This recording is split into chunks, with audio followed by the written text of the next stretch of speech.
C'est beau, hein, ça, Karine.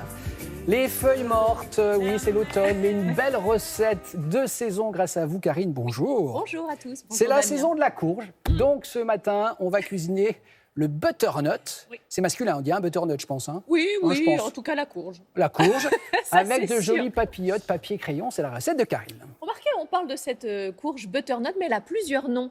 On ouais. l'appelle aussi courge cacahuète en raison de sa forme. Et on l'appelle aussi doux beurre parce qu'il faut bien dire qu'elle a un goût extrêmement agréable. Donc effectivement, les courges sont sorties puisque c'est la saison.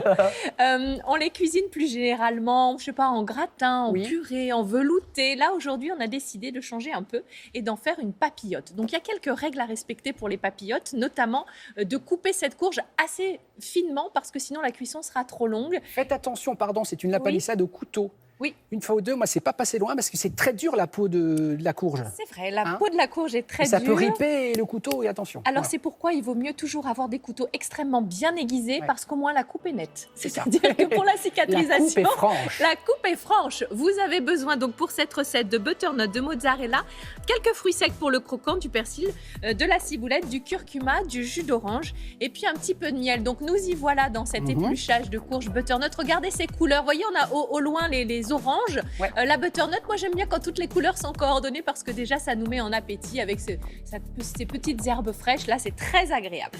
Donc on la coupe cette courge, je vous l'ai dit, finement. Et puis ensuite, on va ciseler de la ciboulette. On va mettre du goût dans cette papillote parce que vous le savez, c'est un mode de cuisson plutôt sain, c'est diététique. Donc on va pas mettre forcément de matière grasse, on n'est pas obligé. Mais en tout cas, il nous faut du goût, d'autant que le goût va vraiment être enfermé dans cette papillote. C'est bien là tout l'avantage. Donc on a coupé la ciboulette, le persil. Maintenant, on va s'occuper du jus d'orange parce qu'il faut du jus. Ah ouais. Oui, ça c'est important pour ne pas dessécher. Si vous faites un blanc de poulet par exemple en papillote, si vous mettez pas de jus, c'est-à-dire de c'est l'huile, un petit peu de crème de coco, que sais-je, il nous faut du liquide pour pouvoir vraiment avoir ce moelleux qu'on attend.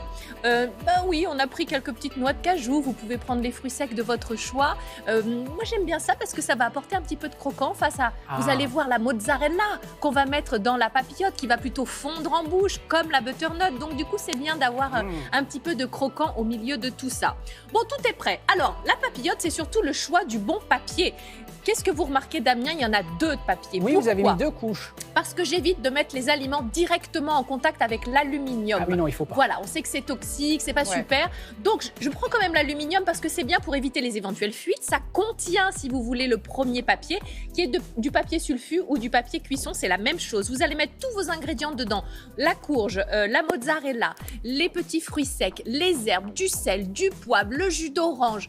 Vous pouvez rajouter un peu d'huile d'olive, pourquoi pas. En tout cas, vous mettez tout à l'intérieur et c'est bien là tout l'intérêt. Vous allez fermer cette papillote pour enfermer les textures. On va avoir une cuisson douce, quasiment à la vapeur. Faut pas trop la remplir pour que la chaleur, si vous voulez, qui permet la production de vapeur et qui va cuire les aliments, il faut que cette chaleur puisse circuler librement à l'intérieur de la papillote. Toutes les formes sont permises. Vous pouvez me faire des gros bonbons, des aumônières, ce que vous voulez. L'essentiel, c'est de fermer hermétiquement. Vous pouvez mettre de la ficelle pour cela. Vous pouvez agrafer, peu importe. En tout cas, vous me fermez bien ça. Et lorsque vous ouvrez, mettez votre nez dessus. C'est le meilleur moment puisque vous avez vraiment toutes les saveurs, toutes les odeurs qui sont vraiment restées emprisonnées et dont vous pouvez bénéficier au moment où vous allez ouvrir votre papillote. C'est gourmand, moi, je trouve. Vraiment. Alors, je suivais, vous disiez pour la fermer, donc Oui. soit ficelle, soit agrafe. Peut-être plutôt ficelle, parce qu'agrafe, il ne faudrait pas qu'elle tombe, non? Oui, ficelle, c'est C'est très peut-être bien. plus simple, plus Ou alors sécurisant. même parfois, il n'y a pas besoin Oui, d'en on rajouter. serre, On serre bien. Et vous avez même d'autres supports plus naturels comme les feuilles de bananier ou les feuilles de vigne qui peuvent servir de support pour enrober vos aliments. On a aussi dans un autre domaine les petites boîtes en silicone qui sont spécialement dédiées à la cuisson en papillote. Donc vous mettez tout dans votre petite boîte en silicone, vous refermez, vous mettez au four. Il y en a certaines même qui passent au micro-ondes, donc on peut gagner un petit peu de temps. Et d'un mot, Karine, j'en profite, puisque j'ai la chance d'être face à vous, je ne sais jamais quand on met chaleur tournante ou normale pour son four. Oh, là, écoutez, là, peu importe. Oh oui, peu importe. Là, ça n'a pas d'incidence. D'accord.